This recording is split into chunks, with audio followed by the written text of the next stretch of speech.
자, 목요일입니다. 생활법률 시간이고요.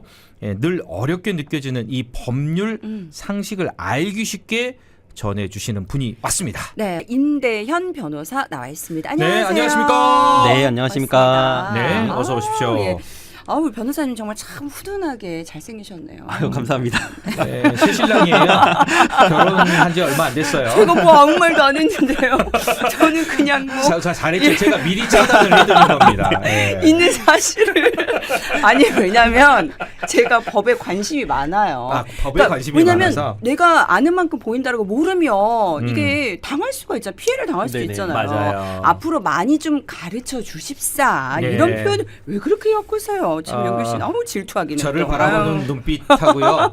우리 변호사님을 바라보는 눈빛하고 저 오른쪽만 많이 보고 달랐어요. 방송해도 됩니까? 왼쪽 말고요. 자, 본론으로 들어가서 네. 오늘은 우리 애청자 여러분들 방송 귀 쫑긋 세우시고 잘 들어주시기 바랍니다. 네. 마약 범죄에 대한 이야기라고요, 오늘? 네, 그렇습니다. 아이고. 그 지난달 26일이요. 세계 마약 퇴치의 날이었는데요. 네. 그래서 그런지 몰라도 유난히 최근에 마약 관련 범죄가 많이 보도되고 있습니다. 여전히 우리 국민들에게 마약 범죄라는 건 영화에서만 보던 일처럼 느껴지기도 하는데요. 예. 일단 오늘 오전에 마약 상습 투약 혐의를 받은 배우 유아인 씨가 대법원 최종심에서 징역 1년에 집행유예 2년 그리고 벌금 200만 원을 선고한 판결이 확정이 됐다는 소식이 오늘, 있었습니다. 네, 맞아. 오전에 네네. 뉴스가 나왔어요. 네. 그리고 뿐만 아니라 뭐 운동 선수라든지 국회의원, 뭐 지자체장 자녀, 뭐 이런 최근 마약 범죄에 관한 주목도가 정말 높았습니다. 네. 실제 통계를 보면요, 최근 몇 년간 관련 범죄가 급격히 증가한 게 확인되는데요. 네. 2023년에 처음으로 마약 사범이 2만 명을 넘어섰고요. 와. 예, 지난해에는 2만 7천여 명으로 역대 최다를 기록했습니다. 예.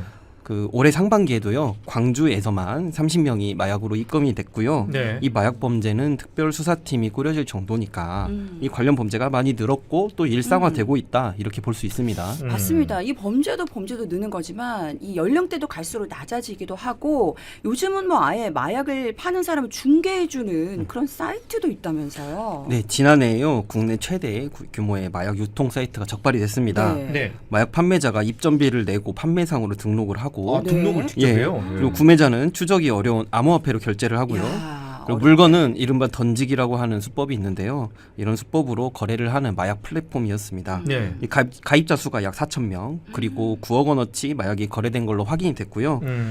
이용자 상당수가 20대, 30대였다고 합니다. 그러니까 이, 젊어. 이 다크웹을 기반으로 해서 유통 경로가 점차 다양해지고 있고 마약 사범 연령도 익명성 아래서 낮아지고 있습니다. 뭐 실제로 지난해 마약 사범 중에 60%가 20대, 30대였습니다. 예. 요즘 TV를 보다 보면은 이 마약과 관련된 이 공익 캠페인들이 많이 나오고 있어요. 네. 이 복용해서도 안 되고 악용해서도 안 되는 게 이 마약입니다. 네. 자, 먼저 처벌. 지금 어떻습니까? 이 처벌. 예, 그 마약류 관리에 관한 법률에서 처벌을 정하고 있는데요. 마약은 투약이나 소지뿐만 아니라 유통, 제조, 알선, 보관 모든 행위를 다 포괄적으로 처벌하고 있습니다. 예. 이 단순하게 투약을 한 경우에도요, 10년 이하 징역 또는 1억 원 이하의 벌금에 처할 수 있는데요. 이 단순이라는 말이 법이 투약을 가볍게 여긴다고 오해하실 수도 있는데 그건 네. 아니고 판매를 하지 않고 투약만 했다 이런 뜻입니다. 네. 그러니까 법적 처벌 자체가 가볍다는 건 아니고요. 네. 여기에 유통이나 제조는 처벌이 더 무겁습니다. 무기징역 또는 5년 이하 징역으로 매우 엄격하게 처벌하고 있습니다. 네, 네. 그러니까 이 초범이라고 하더라도 혐의를 인정하는지 또 전과가 있는지 또 중독성이 강한 마약인지 또 얼마나 투약했는지 이런 내용에 따라서 양형의 차이는 나는데요. 네. 그 마약 중에 그나마 조금 중독성이 약하다고 알려진 대마가 있는데 네. 이 경우에는 상대적으로 좀 처벌이 약하긴 합니다. 네. 그런데 상대적으로 약한 처벌도 5년 이하의 징역 또는 5천만 원 이하의 벌금입니다. 근데 이 뭐 처벌이 강하고 약하고를 떠나서 절대 하면 안 되는 건데 그런데 생각을 좀 이렇게 해보면 마약류 중에는 우리가 뭐 병원에 갔을 때 치료나 진료할 때 뭐 꼭 필요해서 쓰는 마약류도 있잖아요. 아, 네, 그렇습니다. 예. 우리가 흔히 그 수면 내시경 할 때 사용하는 맞아요. 프로포폴, 프로포폴. 예, 네. 그리고 또 수술할 때 쓰는 마취제, 또 출산 전후에 맞기도 하는 무통주사, 뭐 이런 게 다 마약류에 해당하고요. 네. 관리가 필요한 향정신성 의약품입니다.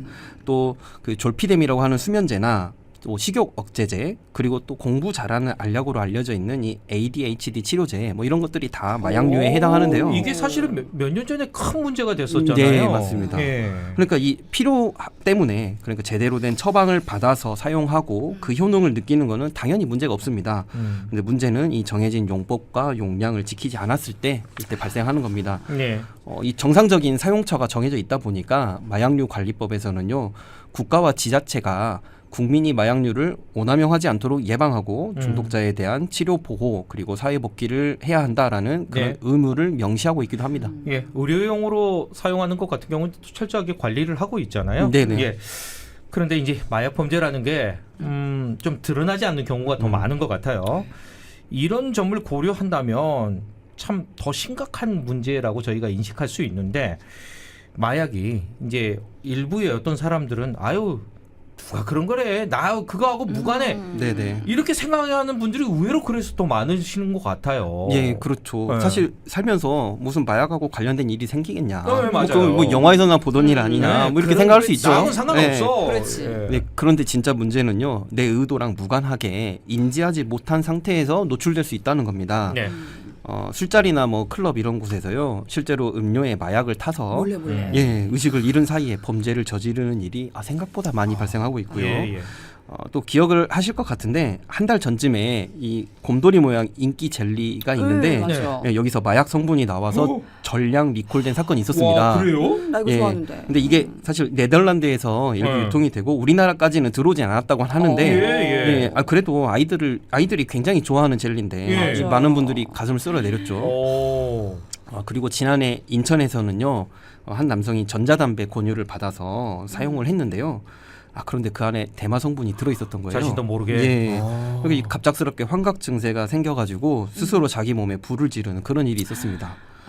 이렇게 스스로 뭐 사용하는 것을 넘어가지고 타인을 중독되게 만들기도 하고요. 네. 그 이후에는 이걸 이용해서 협박하거나 또 비싼 가격에 되파는 그런 범죄도 발생하고 있습니다. 예. 그러니까 이게 이제 뭐 나는 하지 않으니까 무관해라고 생각할 수 있겠지만 남몰래 어떻게 할 수도 있는 게 색도 냄새도 없으니까 알 수가 없어요. 그 예전에 뉴스 같은 데서 몰래 이렇게 투약을 해서 협박한 사례도 있었잖아요. 네네, 맞습니다. 네. 그 몇 년 전에 서울 강남 학원가를 떠들썩하게 했던 사건이 있었는데요. 네. 마약을 협박 수단으로 사용했던 대표적인 사례였습니다. 야, 기억난다, 몇 년 전에. 기억나시나요? 예. 예, 그래서 그래도 기억이 좀 희미해진 분들을 위해서 다시 한번, 간단히 설명을 짚어주시죠. 드릴게요. 예, 이 서울의 대치동 학원가에서 있었던 일인데요. 네. 학생들에게 집중력을 높여주는 신상 음료라고 판촉 인사를 했습니다. 그래요, 이거 그래요. 혹하지 예. 이러면.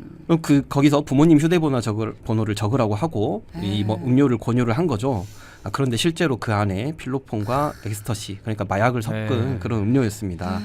이후에 부모들에게 전화를 해서 자녀가 마약 사건에 연루가 됐으니 신고당하지 않고 싶으면 돈을 건네라라고 협박을 한 거죠.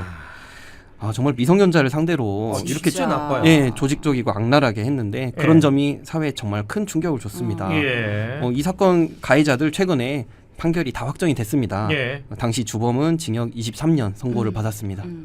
23년도 저는 약하다고 생각을 합니다. 그렇죠. 예. 피해자들이 미성년자인데. 그런데 방금 이제 이 뉴스에서 이 이야기에서 이제 그 학생들 같은 경우에 모르고 한 거잖아요. 난 몰랐다. 예, 예.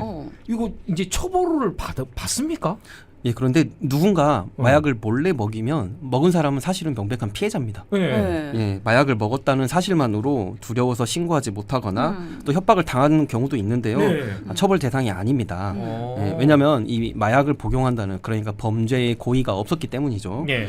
하지만 마약을 복용한다는 가능성을 알면서도 확인을 하지 않고 묵인하면서 사용을 하면 책임이 인정될 수도 있습니다. 그러니까 아니 나는 정말 모르고 그랬다. 이제 이러면서 피해가려는 은근슬쩍 이제 그런 경우도 좀 있을 것 같은데 어떻게 보십니까? 네, 특히 그 아까 말씀드렸던 대마 같은 경우에는요, 합법으로 여기는 나라들도 많이 있습니다. 네, 실제로. 네, 있죠. 예, 그러다 우리나라 이제 보니까 법이 다른 경우. 네, 한두 번 맛보는 것 정도는 괜찮다, 뭐 이렇게 생각하는 경우도 있고요. 네. 뭐 실제로 외국에 여행을 갔다가 대마가 합법인 나라에서는 길거리에서 파니까 난 잘 모르고 파니까 해봤다, 뭐 이렇게 말하시는 경우도 있습니다. 여행 관광을 갔다가 네네. 예. 그런데요, 우리나라에서는요, 국내법으로 해외에서 발생한 범죄도 처벌을 할 수가 있습니다. 예. 예, 그렇기 때문에 사안의 경중에 따라서 뭐 집행유예나 사회봉사 처분이 내려질 수도 있지만 초범이어도 내용이 중하다면 징역형도 선고될 수가 있습니다. 예. 그리고 또 주택가에서요, 그 대담하게 이 꽃이 예뻐서 심었다, 불법인 줄 몰랐다 하면서 아. 대마나 양귀비를 재배하신 경우가 있어요. 그 빨간색으로 예. 생긴 꽃. 네네. 예, 예. 근데 이건 명백히 불법이거든요. 예, 예. 단 1주만 있어도 아까 말씀드렸던 것처럼 5년 이하 징역이나 5천만 원 이하 벌금에 처해질 수 있습니다. 예. 근데 이걸 실제 판매까지 하면 실형도 처해질 수 있는 아주 중한 범죄입니다. 그럼요. 그런데 이게 예전에 시골 같은 경우에는 이것도 뭐 꽃이가 이제 날아와서 나도 모르는 사이에 뭐 그게 자라는 경우도 있었어요. 예전에는 네네. 저도 그런 뉴스 들어본 것 같거든요.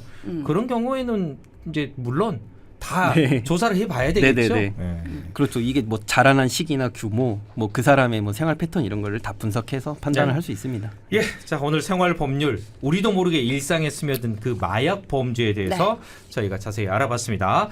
지금까지 임대현 변호사와 함께했습니다. 오늘 말씀 고맙습니다. 고맙습니다. 네, 감사합니다. 네.